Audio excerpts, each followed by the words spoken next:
Bonjour, je suis Christophe Desbonnets, psychopraticien et médium. Voici mon index ABC.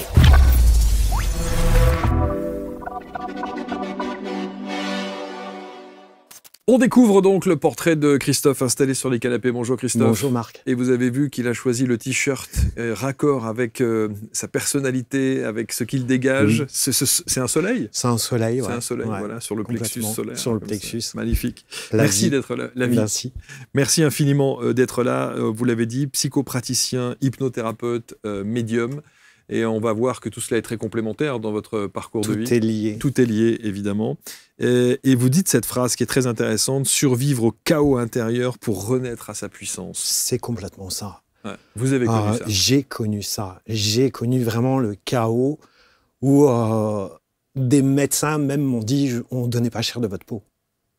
Je suis vraiment tombé bien bas. Il y a eu une phrase qui m'a dit, enfin, dans une autre vie, une chef qui m'a dit « je vais te mettre plus bac terre ». Ça, c'était dans votre premier métier, dans mon précédent deuxième métier. Ouais, c'est ça. Dans votre première partie de vie, on va dire. Vie. Et je vais chef de service qui vous dit ça. Ouais, je vais te mettre plus bac terre. Et ça a été la phrase de trop. Je me suis, ce qu'on appelle en psychologie, dissocié. Donc, je suis en état de dissociation pendant 2 jours. Et je me suis écroulé. Je me suis écroulé à ne plus avoir aucun repère. Plus ne savoir qui j'étais, à même tenter ma propre vie. C'était pour moi fini. Mais c'est sans doute, c'est pas la phrase en elle-même, c'est sans doute la phrase c'est qui fait la déborder phrase le vase. de trop. Ouais. D'une vie où je ne prenais pas soin de moi, où je ne m'écoutais pas, où je ne savais même pas qui j'étais quelque part.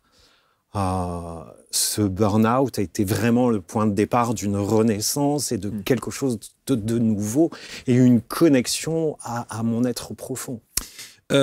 Hypnose, et bien sûr, c'est une de vos pratiques, les soins énergétiques et la médiumnité. Cette médiumnité, elle a toujours été là ? Elle a toujours été là. Depuis tout petit, je voyais des défunts quand j'étais petit. J'entendais parfois des voix, mais comme dans ma famille, on n'en parlait pas.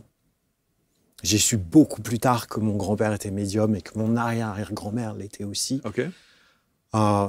C'était quelque chose d'inconnu pour moi. Pourtant, j'avais plein de signes. Le premier signe criant, je devais avoir 17 ans, j'ai été en voyage scolaire au camp du Struthof. Et en visitant le camp, à un moment, il y avait une espèce de cachot. Et j'ai vu quelqu'un dans ce cachot. Et là, je me suis dit, mais t'as la berlue, c'est pas possible. Et bon, j'ai laissé ça de côté, j'ai continué ma vie. De temps en temps, j'avais des messages, je me sentais pas bien, je savais qu'il allait se passer quelque chose dans la journée. Mais j'en faisais pas de cas de ça. Et c'est lors de mon burn-out, une de mes amies m'a dit, Christophe, t'es médium. Je lui ai dit, mais arrête tes conneries. Donc, mais aussi tard que ça, en fait. Ouais. Donc c'est arrivé très très tard. C'est arrivé très très tard. Ah oui. Et il a fallu l'accepter. Il a fallu l'accepter. Et quand moi j'ai souvent l'occasion de discuter évidemment avec des gens qui ont ce parcours de vie, en tout cas dont cette médiumnité se révèle sur le tard, je me dis mais c'est quand même incroyable d'avoir attendu toutes ces années avec toutes ces successions de perceptions sans jamais. Alors quand on est gamin, on peut comprendre, ouais. Mais quand on est jeune adulte et adulte ensuite, on doit se poser la question. Je pense que, moi dans mon cas, j'étais complètement en dehors de tout ça. La spiritualité, le développement personnel. Ouais. J'ai fait des études de biologie. Moi, j'étais quelqu'un de terre à terre, de scientifique. Donc, et comme je dis, la première partie de ma vie. Je vivais pas, en fait. Je survivais. Je passais des épreuves sans pas les comprendre. Quand on a eu un gros trauma, quand on est enfant, plus jeune, j'ai été violé, j'avais 11 ans. Et ce que je retrouve dans les personnes que j'accompagne, on ne vit plus. On est martyrisé quelque part à mort. Toute notre vie est conditionnée par ça. On survit. On fait des mauvaises rencontres, on fait des mauvais choix de vie parce qu'on n'est pas aligné avec notre cœur, avec nous-mêmes.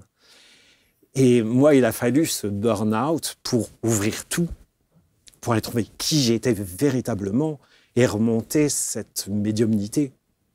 C'est là que j'ai appris bizarrement, après, par ma mère, qui m'a dit, bah oui, ton grand-père, il l'était. Ton grand-père voyait, savait.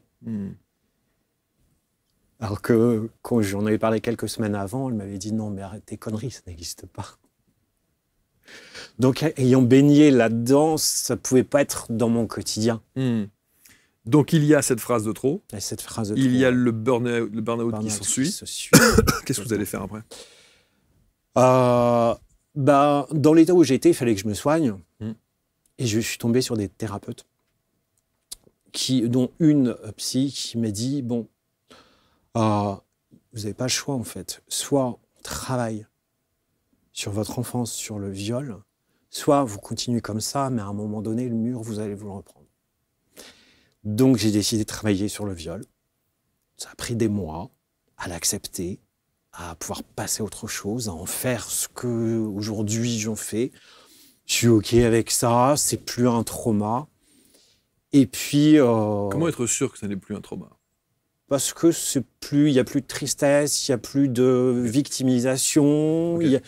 C'est plus un sujet. C'est plus un sujet, il n'y a plus de culpabilité. Parce que souvent, derrière le viol, il y a de la culpabilité. Culpabilité de ne pas avoir parlé, de s'être laissé faire. Mais quand ça arrive, qu'on soit enfant ou même adulte, comme j'ai dit tout à l'heure, il y a de la dissociation, on est tellement sidéré qu'on ne sait pas ce qui se passe. Et on n'est pas capable de répondre, de dire non. Enfin, on peut dire non, mais on a du mal. Mais derrière, il y a toute cette culpabilité-là. Donc, il faut sortir tout ça. Donc, il y a eu ça. Il y a eu des rencontres aussi. Il y a eu... j'ai rencontré de nouvelles personnes qui sont devenues mes amies, qui m'ont parlé du Reiki. Donc, j'ai fait des séances. Et puis, ça m'a appelé. J'ai eu en tout cas, vous aviez conscience de la nécessité de prendre soin de vous, oui. Parce que c'est presque une question de vie ou de mort, pour le coup. C'est une question de survie. De survie totale, ouais. Je me souviens qu'au tout début du burn-out, je rencontrais des psychiatres, des psychologues, des médecins. Ils me disaient tous, monsieur, il faut prendre soin de vous. Et au bout de 5e fois, le médecin, j'ai dit, mais vous m'emmerdez, je ne sais pas prendre soin de moi. Et c'est vrai que je ne savais pas, je n'étais pas important pour moi. Et c'est ce que je dis souvent aux gens, mais vous êtes la personne la plus importante de vos vies. On vit 93% du temps avec nous-mêmes. Donc si on ne prend pas soin de nous, qui va le faire? Et vous comment la résonance de la phrase que vous venez de dire, qui consiste à dire je n'étais pas important pour moi. Elle est puissante, cette phrase. Elle est lourde de sens. Je n'étais pas important pour moi du tout. Avec tous les traumas, avec une enfance aussi... j'ai eu une sœur handicapée qui a pris toute la place. Donc moi, j'ai été un peu, pas livré à moi-même, mais... Oui, c'est-à-dire que toute l'attention était portée, évidemment, sur les soins et la nécessité d'accompagnement. Exactement. Et quand on est enfant, et on ne dit pas à nos parents, j'ai besoin d'attention, je suis là aussi, j'existe. J'existe. Donc j'ai existé pas vraiment. Pas vraiment. Et puis, après, il y a eu ce viol. Et puis, de là a découlé, je pense que je me faisais payer ça. Ça, c'était à 11 ans 11 ans. Et il n'y a pas de suivi à ce moment-là? Non. Non, parce que je me situe. Personne ne l'a su? Personne ne l'a su. Et à quel moment les gens on l'a su après? Mes parents l'ont su pendant mon burn-out. Ah ouais, j'ai gardé ça pour moi. Ah oui. J'ai gardé ça pour moi. Et donc, évidemment que ça vous ronge de l'intérieur. Ça ronge de l'intérieur, ça crée plein de choses, ça m'attire des relations toxiques. Bien sûr. Et donc, et vous l'avez annoncé à vos parents? Ouais. Et la réaction? Pourquoi tu ne l'as pas dit? Pas de compréhension. Pas de compassion? Pas de compassion aussi... je pense de la culpabilité aussi de ne pas l'avoir vu. Oui, bien sûr. Après, je me souviens que dans ma famille, il y a certaines personnes qui voyaient qu'à l'âge de 16 ans, il y a un problème, Christophe. Ouais. Parce que je me renfermais, parce que je n'aimais pas la vie, en fait. Jusqu'au burn-out, je n'aimais pas la vie. Je survivais. Je traversais comme ça. Je prenais ce qui me prenait. Je me prenais des ce que j'appelle des tartines de merde, moi, sans comprendre pourquoi elles étaient là. Elles sont jamais là pour rien. C'est pour nous faire réagir, pour nous dire maintenant, stop. Donc cette médiumnité, vous l'assumez à un moment donné. Ouais. L'hypnose? C'est pareil, ça a été... bon, quand on démarre en tant que thérapeute, il y a aussi ce syndrome d'imposteur et on se dit... Et un matin, je me dis, il me manque quelque chose dans ma pratique. Et je faisais des ateliers de méditation et tout le monde me disait, mais tu as une voix en méditation, tu dois faire de l'hypnose. Oh non, non. Et je demande un matin à l'univers, bon, il me manque quelque chose, montrez-moi le chemin, montrez-moi une synchronicité. Et le lendemain, j'ouvre Facebook et je tombe sur une pub hypnose. Et une deuxième, et une troisième. Pendant 3-4 jours comme ça, j'ai dit, bon, bah ok, j'ai compris, je vais me former. Et c'était la même chose avec le Reiki. Et du coup, je me suis formé. Pour moi, c'est un outil. Je l'utilise comme un outil. Comme la médiumnité, c'est un outil? Ouais, complètement. La médiumnité intervient tout le temps chez moi. En séance de psycho, on va me souffler des questions. On va me dire, tiens, pose telle question à la personne pour voir comment elle va répondre, comment elle va réagir. Ou raconte tel exemple pour la faire. C'est constant. La question qu'on se pose aussi, parce qu'on entend dire très régulièrement qu'en général, les gens qui sont thérapeutes ou psy quelque chose sont d'abord des gens avec une grande fêlure, avec une grande vulnérabilité, avec des failles, voilà, etc. Et aujourd'hui, le fait d'accompagner les autres fait que la question c'est, est-ce que on pourrait être interloqué en se disant mais je vais pas aller vers quelqu'un qui a ces failles-là. Vous voyez ce que je veux dire? Bien sûr. On pourrait se dire ça. Justement, moi, dans les personnes que j'accompagne, donc il y a des femmes violées, c'est clair, des femmes en burn-out. Et ce qui en sort, je pense notamment un parfait exemple qui était la première personne avec qui j'ai travaillé sur le viol. Elle m'a dit, c'est parce que je savais que tu étais passé par là. Et c'est ça. Et je n'aurais choisi personne d'autre. Parce que oui, on sait de quoi on parle. On l'a vécu. On l'a vécu. Alors, ça a mis des peurs sur le moment, quand j'ai annoncé que j'allais faire ce métier, ça a mis des peurs dans ma famille. Ma mère m'a dit, mais attends, t'as fait un burn-out t'as pas peur de retomber? Non. Parce qu'on se pose aussi cette question, de se dire, vous êtes en permanence en contact avec des gens qui ont vécu ces souffrances-là, qui ont ces traumas-là. Si j'avais pas traité ça, je pense que j'aurais pas pu le faire. Non, aujourd'hui, ça ne m'impacte pas. Après, on est suivi derrière. J'ai une superviseure. C'est obligatoire dans nos métiers. On ne peut pas accompagner sans derrière nous aussi lâcher ce qu'il y a à lâcher, voir si il n'y a pas de parallèle avec nos patients, s'il n'y a pas de débordement, etc. Donc, c'est aussi une sécurité. Mais non. Donc, ça fait combien de temps alors? Ça fait 6 ans maintenant. 6 ans? Ouais. 6 ans. Je changerai ma vie pour rien au monde. J'imagine. Est-ce que vous avez enfin trouvé votre équilibre de vie? Ouais. Pas encore tout à fait. Il y a encore un tout petit peu.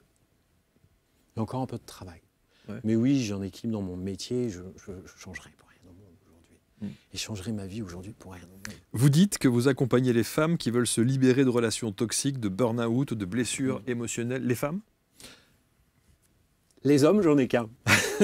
Les hommes ne sont pas très ouverts à travailler sur ça leur fait peur.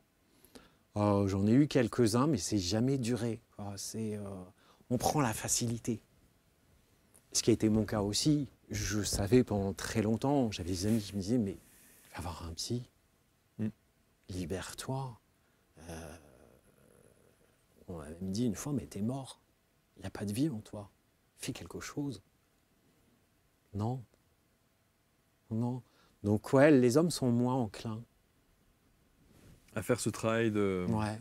Ils ne veulent pas aller personnel. voir. Je pense que il y a encore ce patriarcat. Un homme ne doit pas pleurer. Je sais que C'est ce qu'on vous a inculqué, j'imagine. c'est aussi ce qu'on m'a inculqué, oui. Euh, Il y a un exemple tout bête, c'est que quand je suis tombé en burn-out, j'ai été en arrêt maladie et j'ai été reconnu en maladie professionnelle, qui est hyper rare. J'ai mis 1 an et demi avant de l'accepter. Parce que chez moi, on n'était jamais en arrêt maladie. Mais il y a un paradoxe, c'est-à-dire comment vous pouvez ne pas accepter ça alors que physiquement et psychologiquement, vous n'y êtes plus. Ouais. Mais c'était... je me souviens que j'allais chez mon médecin tous les mois. Non, mais je reprends. Ah, il dit, non, vous n'êtes pas capable, monsieur. Non.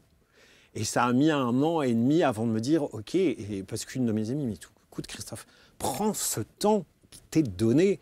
Tu as la chance d'être en maladie professionnelle, mais vas-y, stop. Et puis, c'est vrai qu'avec le recul, j'aurais fait quoi? Je ne pouvais plus retourner dans mon ancien métier. Qu'est-ce que vous faisiez? J'étais directeur de magasin, directeur régional. Je ne pouvais plus. Même si j'adorais mon métier, mais même déjà à l'époque, je commençais à me dire, il faut que je fasse autre chose. Mais quoi? En tout cas, la vie, c'est chargé. C'est chargé. La vie se charge toujours de nous montrer le chemin. Je le vois encore aujourd'hui, je l'ai vu encore cet été.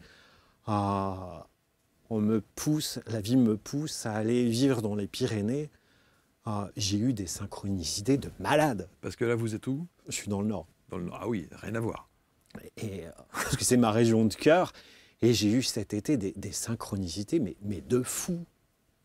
Des effets miroirs. Et là, je me dis, mais... Waouh! C'est ça la vie, en fait. Mais je pense que quand on est aligné, quand on est bien avec soi, quand on est bien dans ce qu'on fait, les portes s'ouvrent. Le champ des possibles, il est là. Et c'est une richesse. Mais il faut s'aimer. Il faut apprendre à s'aimer. On dit souvent, et beaucoup de thérapeutes se sont installés là, malgré le chaos, malgré la douleur, malgré les doutes, malgré ces pensées extrêmement noires, cette nuit noire de l'âme parfois dont on parle, pour rien au monde, il ne voudrait autre chose. Non. Par là où je suis passé, j'ai quand même fait pendant le burn-out 5 tentatives de suicide. C'est énorme. Et à chaque fois, il y a quelque chose qui m'a rattrapé à la vie. Je me souviens que la première fois, c'est mon chien. Je le promenais, je monte dans la voiture, j'ai dit, on était près d'un canal, j'ai dit, maintenant je me jette avec la bagnole dans le canal. Je prends la voiture, à 2 mètres du bord, mon chien met sa patte sur mon épaule. Et là, je m'arrête net et je le regarde, je dis, maintenant je ne peux pas. Avec le recul, je dis, c'est fou de passer à ça. Et aujourd'hui, il n'est plus question. Aujourd'hui, je veux mordre la vie à pleines dents. Et c'est ce que je veux transmettre. Ouais, on passe par comme je dis, des tartines de merde, mais on s'en sort toujours. Je dis toujours que on ne nous envoie pas les épreuves plus qu'on peut supporter. C'est certain. Et je suis persuadé que on vient sur Terre avec un chemin de vie, avec une direction, et la force de la vie nous éloigne. Et à un moment donné, on nous met une épreuve en disant maintenant, stop, tu vas prendre le chemin pour lequel tu y fais. C'est ce qui m'est arrivé, je pense. Donc aujourd'hui, vous accompagnez, ceux et celles qui... Enfin, celles surtout pour l'instant. Surtout, voilà. J'ai un homme. Un homme, voilà. Et vous dites, il est temps de sortir de l'ombre des relations toxiques pour revenir à la lumière de qui vous êtes véritablement. Et alors, bien sûr, l'hypnose est un outil. Bien sûr, il faut donner un titre et vous avez choisi celui de psychopraticien. Mais il y a aussi votre médiumnité. Et ça, c'est une vraie valeur ajoutée pour le coup. Ouais. Parce que ça permet aussi, il n'y a pas très longtemps que je le fais, je visite les vies antérieures. Et ça permet de voir le fil dans les vies antérieures de ce qu'il y a à travailler dans la vie actuelle. Et c'est trop parlant. Des fois, c'est trop parlant. Et on se dit, OK, donc il y a vraiment ça à travailler pour pas que je le... Après, chacun ses croyances. Pour pas que je le revive dans la prochaine vie. Ouais, c'est un plus. C'est un plus. On va couper 2 secondes. Regarde l'écran.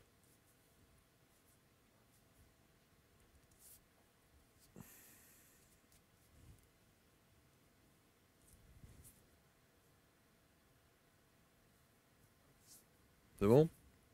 Ok.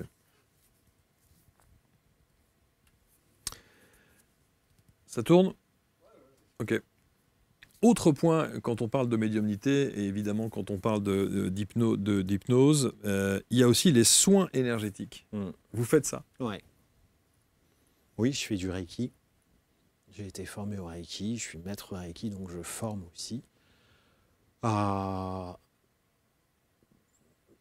La médiumnité, dedans, nous permet de voir, de ressentir, et aussi parfois de canaliser les défunts de la personne. Mais c'est pas pour ça qu'on vous consulte à la base? Non. Non. Non. On me consulte ou pour un travail en psycho, ou pour des guidances avec la médiumnité, ou un soin.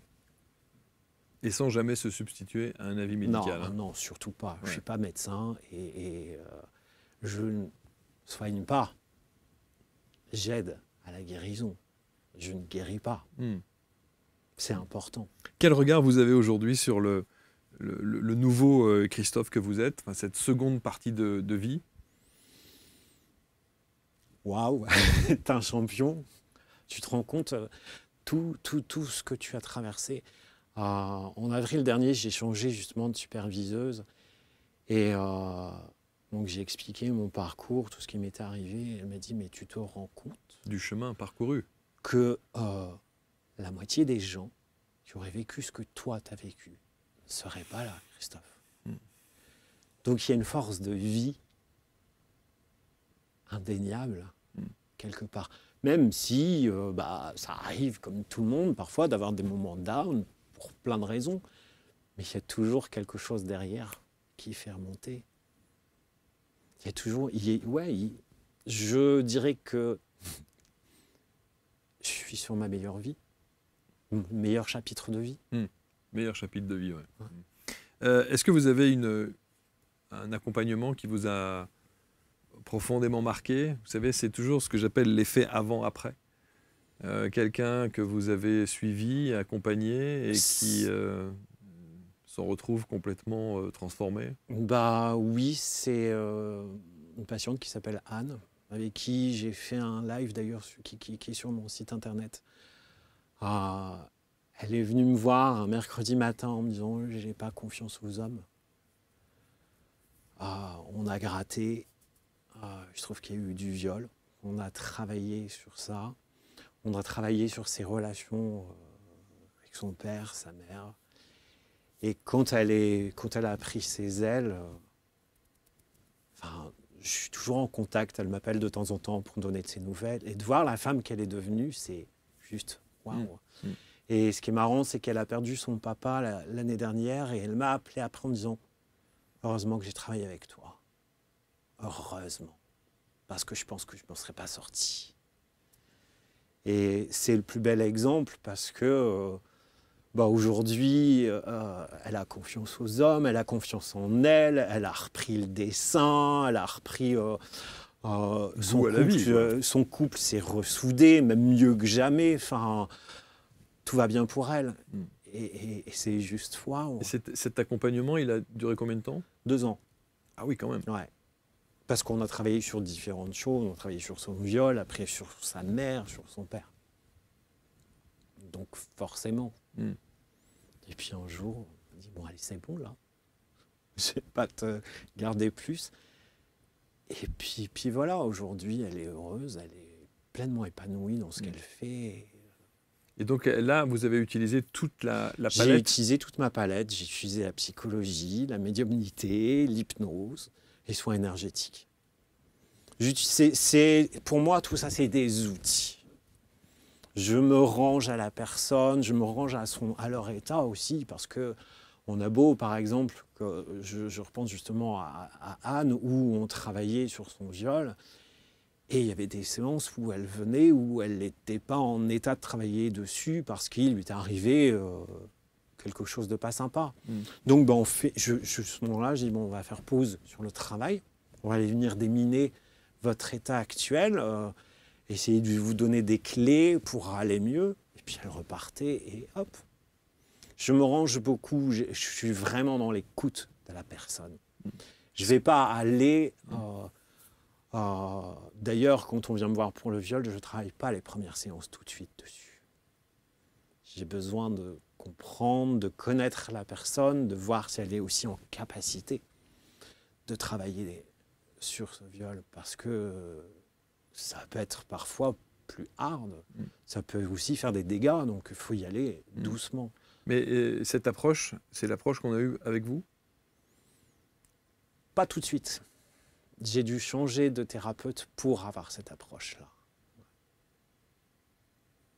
Souvent, c'est ce qu'on entend quand les gens ont besoin d'une approche avec un thérapeute, c'est de trouver le bon. Oui. J'ai vraiment, j'ai changé 3 fois de psy et les 2 dernières que j'ai eues, j'ai vraiment tombé. C'est vraiment elles qui m'ont poussé à faire ce métier. D'ailleurs, l'une d'elles est aujourd'hui ma formatrice.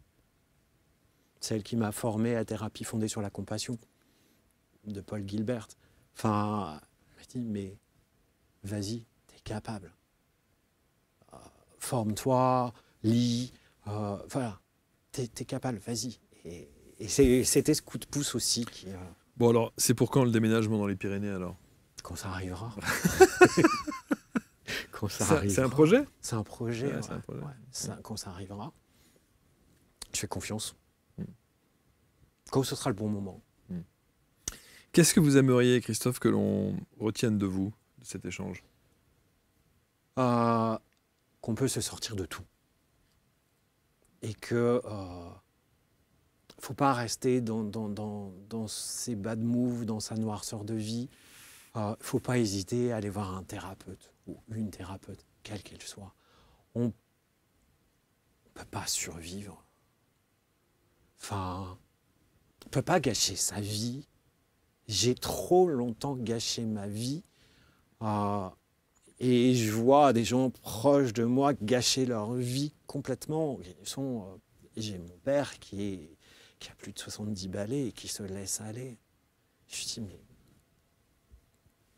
t'as un exemple? Non. T'as encore peut-être 20 ans à vivre, mais profite. La vie, elle passe très vite. Et si on a des projets, des rêves, il faut les réaliser. Mais pour ça, il faut être au clair avec soi-même. Et régler ses casseroles. Arrêter aussi, parce que dans tout ça, ouais, les relations toxiques, il y a notre propre toxicité. On se fait du mal. On s'auto-flagelle. C'est la position même parfois la victimisation, qui est parfois une victimisation qui est parfois aussi plus réconfortante que le fait de... c'est parce qu'en fait, en général, on a vécu ça pendant tellement de temps. Moi, aujourd'hui, j'accompagne des femmes qui ont été maltraitées par leurs parents. Et de ça en découlé, j'en ai plusieurs d'ailleurs qui ont quitté le giron familial pour se sauver et qui se sont mariés avec quelqu'un qui les maltraite comme leur mère. Parce que l'automaltraitance, comme on connaît que ça, on va aller inconsciemment, notre inconscient va attirer à nous ces personnes-là. Et si on ne travaille pas sur soi, si on ne prend pas soin de soi, si on ne règle pas ça, on va continuer comme ça. Moi, aujourd'hui, je pense à une de mes patientes qui a 68 ans, qui me dit « j'en ai marre, quoi, je veux vivre ». J'en ai marre des relations avec lesquelles je me suis épuisé, où on m'a maltraité, où... à 68 ans, je trouve... Moi, je les admire, en fait. Moi, aujourd'hui, c'est ce que je dis souvent à mes patientes, mais moi, je vous admire parce que elles ont été violées, elles ont été frappées, elles ont quand même eu des enfants qu'elles ont très bien élevés. Mais à côté de ça, elles souffrent. mais cette force quand même d'avoir eu des enfants et de les élever, de leur donner tout l'amour qu'elles n'ont pas eu, je trouve ça admirable. Ouais, chapeau, ouais, c'est sûr, c'est sûr. En tout cas, on a bien compris la nécessité à un moment donné de prendre soin de soi et de s'occuper de soi, qui est essentiel. Et on voit à quel point vous avez la faculté de pouvoir accompagner ceux et celles qui en ont besoin. On va mettre autour de la vidéo, bien sûr, tous les liens pour rentrer en contact avec Christophe avant qu'il ne reparte dans les Pyrénées. Qu'il aille s'installer, on verra bien. Pour l'instant, je suis sur l'île. Voilà, pour l'instant, on est dans les Hauts-de-France et c'est très bien comme ça. Merci infiniment, Christophe. Merci de l'authenticité avec laquelle vous dites les choses. Je suis moi, en fait. Absolument. Je suis authentique, vous êtes enfin ce que je n'étais pas avant. Vous êtes enfin vous. Ce que je n'étais absolument pas avant. Aujourd'hui, je suis naturel et j'ai plus envie de me cacher, j'ai plus envie de... Ça sert à quoi, en fait? Eh ben, merci d'être l'accompagnant, le psychopraticien que vous êtes. Aujourd'hui, j'ai réussi à le dire, vous avez vu, sans accrocher. C'est le mot le plus dur de la langue française, je trouve. Psychopraticien. Merci à tous. Merci infiniment. Merci. Prenez soin de vous. Merci pour tout ce que vous préconisez et l'accompagnement que vous pouvez offrir à celles et ceux qui en ont besoin. Commentez avec bienveillance comme toujours. Partagez, bien sûr. Et on se retrouve très vite pour un prochain Portrait Index. Merci à tous.